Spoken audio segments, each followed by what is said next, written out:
У казахов никогда не было городов, у казахов даже не было истории, у казахов ничего не было, даже всю эту землю, а также казахскую государственность казахам дал СССР, а также великий Ленин.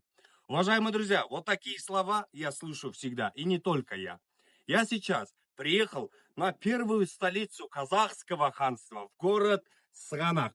Уважаемые друзья, старый город, который существовал от 5 до 16 века. Уважаемые друзья, этот великий город Сыганак был столицей 4 государств, 4 великих держав. Это Кипчакское ханство, Белая Орда, Абылхаирское ханство, Шайбанитов, получается. И самое главное, этот город был столицей великого казахского ханства.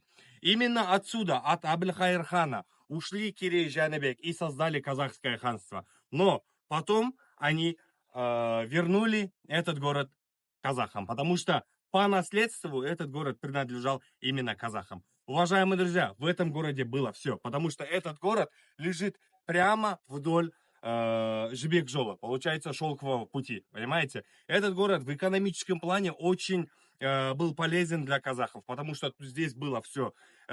И деньги здесь производились. Вот вы сейчас не поверите, но у каждого хана, кто тут сидел, у всех были свои монеты. И Кирей с Жаныбеком тоже не исключение, понимаете?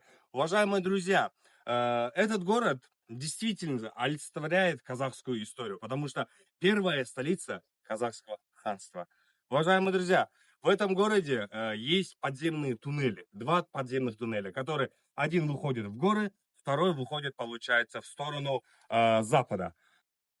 Смотрите, здесь была вода. Представляете?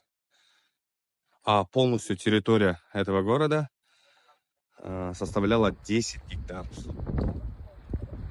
Великий город Скандык. Восточные ворота. Так что, уважаемые друзья, давайте не будем твердить то, что у казахов ничего не было. Я нахожусь в древнем городе Сыганак, и сейчас в этом городе при поддержке нашего президента Касым-Жомарт Токаева производятся раскопки, а также археологические исследования. Так что, уважаемые друзья, давайте ценить казахскую историю.